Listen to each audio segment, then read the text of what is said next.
Chapter 19. London was our present point of rest. We determined to remain several months in this wonderful and celebrated city.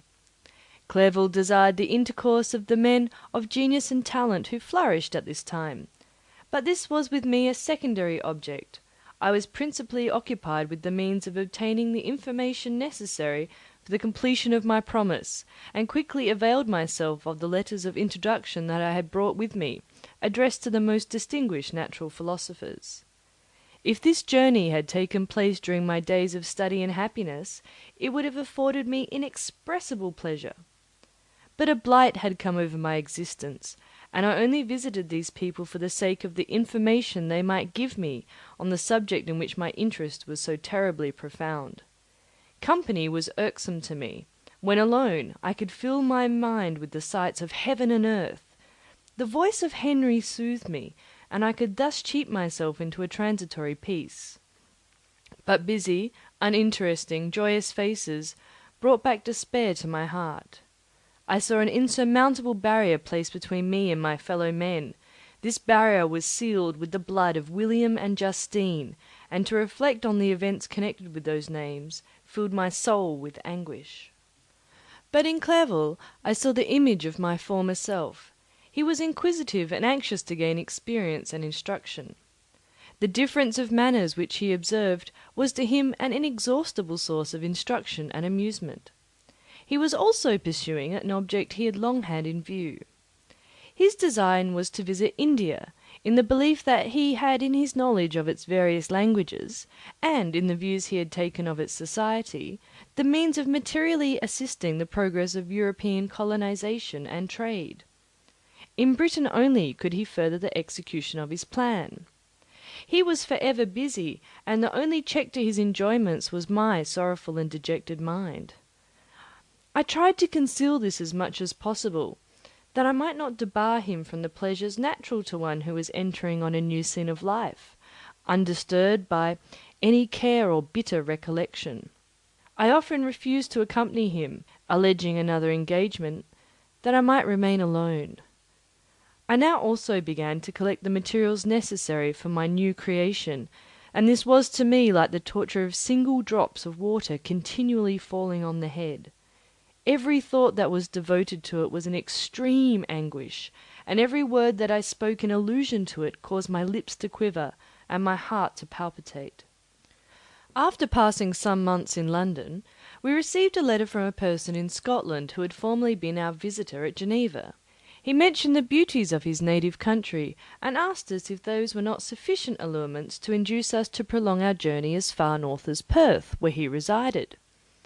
Clerval eagerly desired to accept this invitation, and I, although I abhorred society, wished to again view mountains and streams, and all the wondrous works with which nature adorns her chosen dwelling places.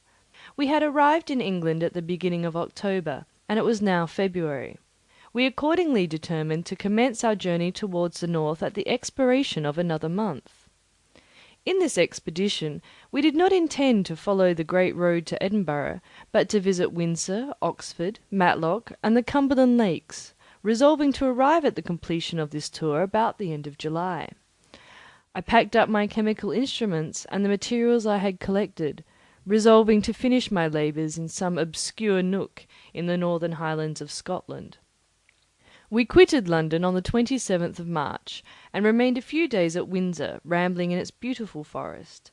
This was a new scene to us mountaineers. The majestic oaks, the quantity of game, and the herds of stately deer were all novelties to us.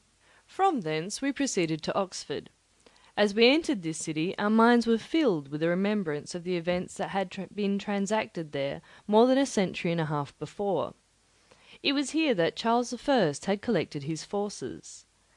This city had remained faithful to him, after the whole nation had forsaken his cause to join the standard of Parliament and liberty. The memory of that unfortunate king and his companions, the amiable Falkland, the insolent Goring, his queen and son, gave a peculiar interest to every part of the city which they might have supposed to have inhabited. The spirit of elder days found a dwelling here, and we delighted to trace its footsteps. If these feelings had not found an imaginary gratification, The appearance of the city had yet in itself sufficient beauty to obtain our admiration. The colleges are ancient and picturesque, the streets are almost magnificent, and the lovely Isis, which flows beside it through meadows of exquisite verdure, is spread forth into a placid expanse of waters, which reflects its majestic assemblage of towers, and spires, and domes, embosomed among aged trees. I enjoyed this scene, and yet my enjoyment was embittered, both by the memory of the past and the anticipation of the future. I was formed for peaceful happiness. During my youthful days, discontent never visited my mind, and if ever I was overcome by an ennui, the sight of what is beautiful in nature, or the study of what is excellent and sublime in the productions of man, could always interest my heart and communicate elasticity to my spirits. But I am a blasted tree.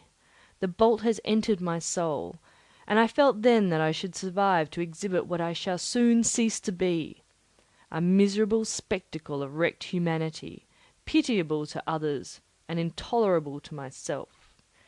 We passed a considerable period at Oxford, rambling amongst its environs, and endeavouring to identify every spot which might relate to the most animating epoch of English history.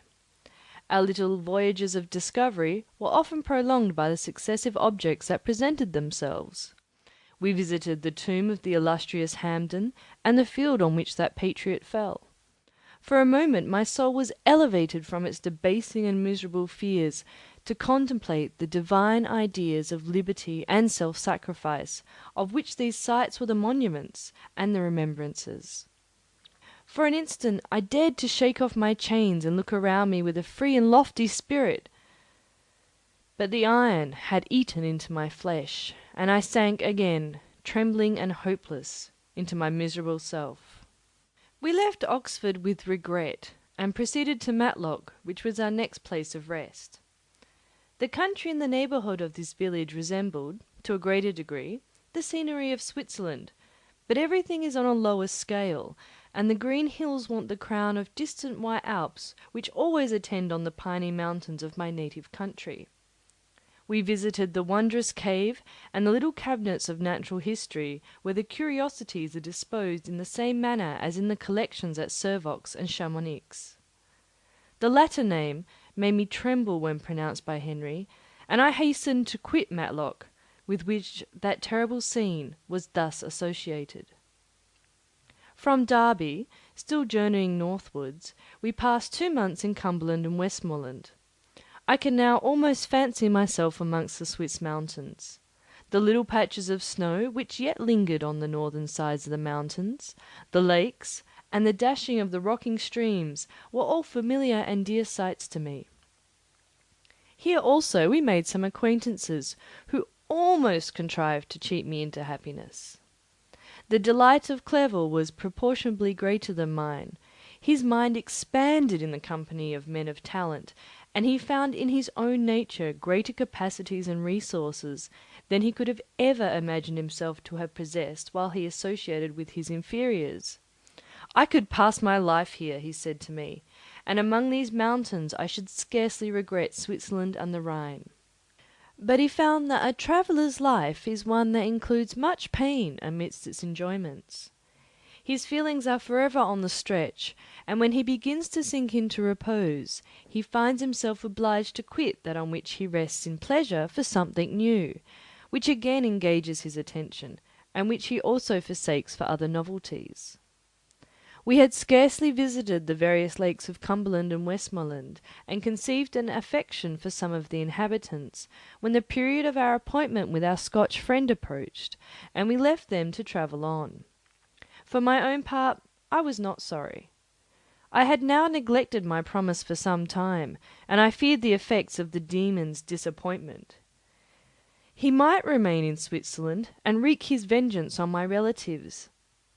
This idea pursued me and tormented me at every moment from which I might otherwise have snatched repose and peace. I waited for my letters with feverish impatience. If they were delayed, I was miserable and overcome by 1,000 fears, and when they arrived and I saw the superscription of Elizabeth or my father, I hardly dared to read and ascertain my fate. Sometimes I thought that the fiend followed me, and might expedite my remissness by murdering my companion. When these thoughts possessed me, I would not quit Henry for a moment, but followed him as his shadow, to protect him from the fancied rage of his destroyer. I felt as if I had committed some great crime, the consciousness of which haunted me.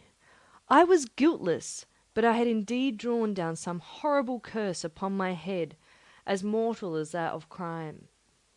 I visited Edinburgh with languid eyes and mind, and yet that city might have interested the most unfortunate being. Clerval did not like it so well as Oxford, for the antiquity of the latter city was more pleasing to him. But the beauty and regularity of the new town of Edinburgh, its romantic castle and its environs, the most delightful in the world, Arthur's Seat, Sir Barnard's Well, and the Pentland Hills compensated him for the change, and filled him with cheerfulness and admiration. But I was impatient to arrive at the termination of my journey. We left Edinburgh in a week, passing through Coupar, St. Andrews, and along the banks of the Tay to Perth, where our friend greeted us.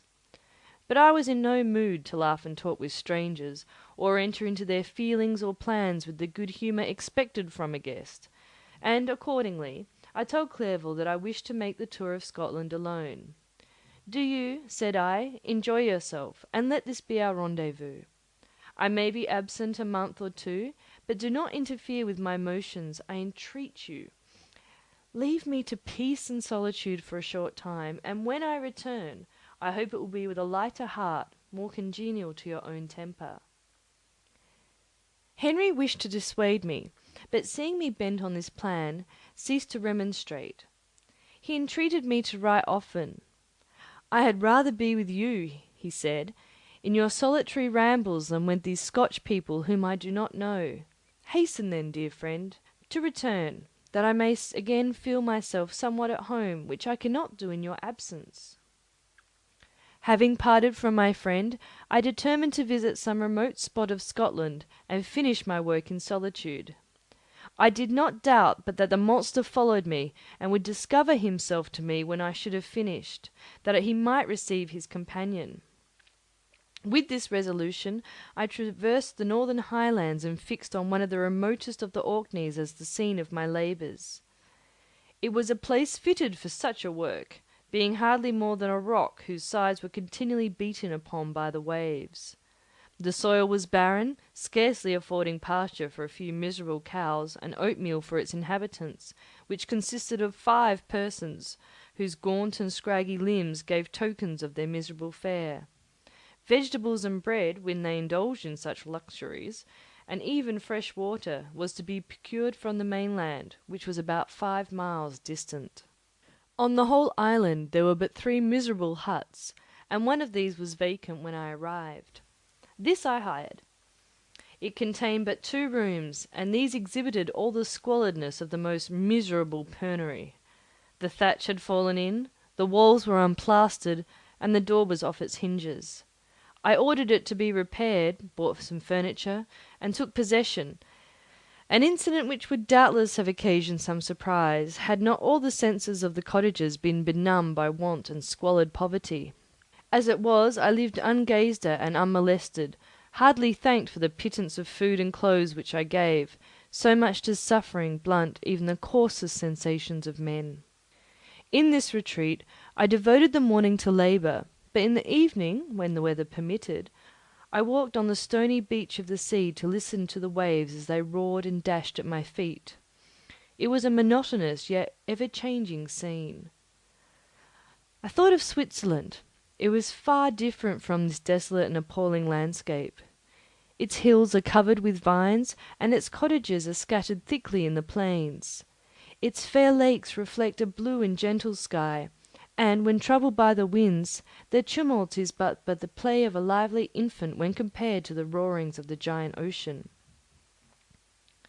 In this manner I distributed my occupations when I first arrived, but as I proceeded in my labour, it became every day more horrible and irksome to me. Sometimes I could not prevail on myself to enter my laboratory for several days, and at other times I toiled day and night in order to complete my work. It was, indeed, a filthy process in which I was engaged. During my first experiment, a kind of enthusiastic frenzy had blinded me to the horror of my employment. My mind was intently fixed on the consummation of my labour, and my eyes were shut to the horror of my proceedings. But now I went to it in cold blood, and my heart often sickened at the work of my hands. Thus situated, employed in the most detestable occupation, immersed in a solitude where nothing could for an instant call my attention from the actual scene in which I was engaged, my spirits became unequal. I grew restless and nervous. Every moment I feared to meet my persecutor. Sometimes I sat with my eyes fixed on the ground, fearing to raise them lest they should encounter the object which I so much dreaded to behold. I feared to wander from the sight of my fellow creatures, lest when alone he should come to claim his companion. In the meantime I worked on, and my labour was already considerably advanced. I looked towards its completion with a tremulous and eager hope, which I dared not trust myself to question, but which was intermixed with obscure forebodings of evil that made my heart sicken in my bosom.